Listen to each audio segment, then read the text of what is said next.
I've heard that. Secretary Chao, it's wonderful to be with you. Thank you, Mr. Chairman.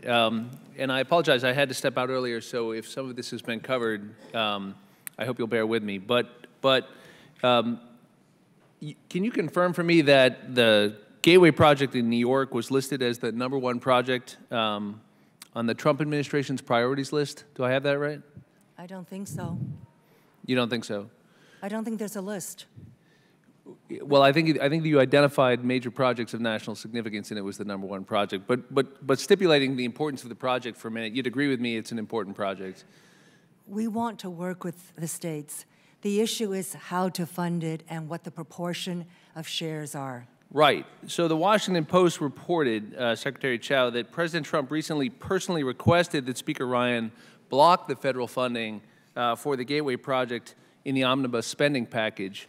What can you tell us about that? Is that true? I read it in the newspapers, just like you did.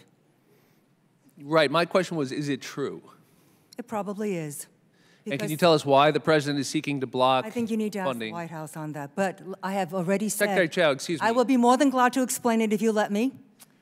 I've just said that to you numerous times to the New York, Jersey delegation, and apparently my answers are not good enough. But I don't have— Yeah, well, I think it's fair to say they're not good enough to come before Congress and to say I have to ask the White House when you're the Secretary of Transportation. There's no agreement, first of all, between New York, New Jersey, and the federal government.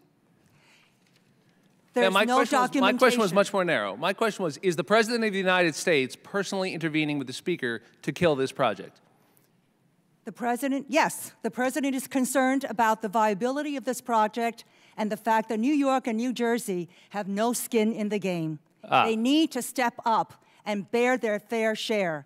They are two of the richest states in the country. If they absorb all these funds, there will be no other funds for the rest of the country.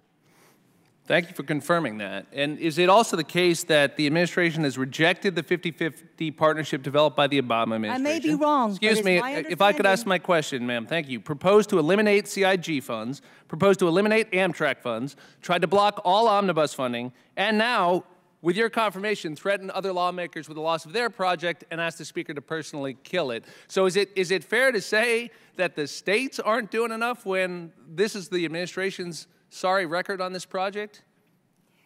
Sir, that is your characterization. It takes me too much time to have to answer every single one of those misstatements. And this is said with the greatest respect. What was the question? How much time do I have remaining? 200.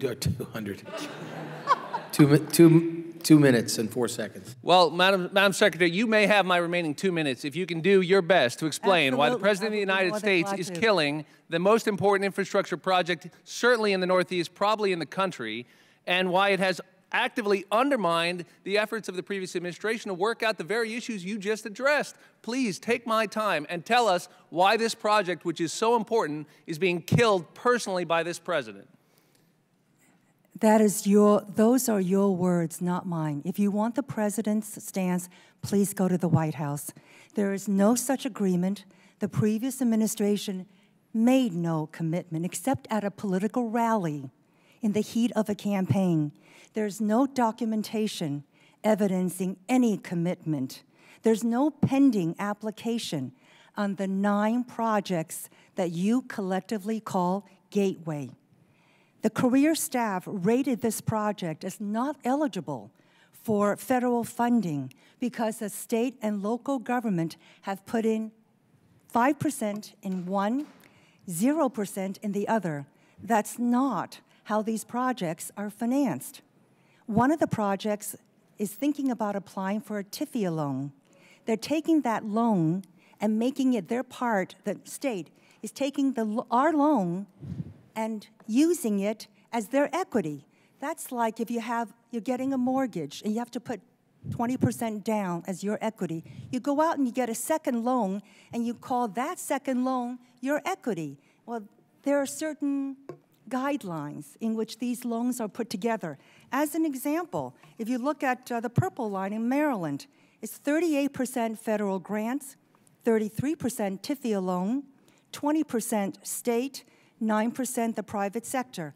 And I-66, right here in Virginia, The private sector put in 42%. Ma'am, I'm familiar with how the TIFIA program works. 25% is public activity bonds with no federal funding. Yes, I'm very familiar with how the TIFIA program works, and I understand those comparisons. I'm also struck by something you said, which is that we cannot ask you about the administration's positions in this room. No, you can. But I have to ask the White House about something as important as the Gateway Project. Yes, please confirm I understood you that. correctly on that. Yes. Can you explain why? Gentleman's time has expired. That's Please how feel it free works. to answer. I'll stop asking. No, that's how it works. I don't speak for another person unless I'm there personally. Thank the gentlelady. Thank the gentleman. Mr.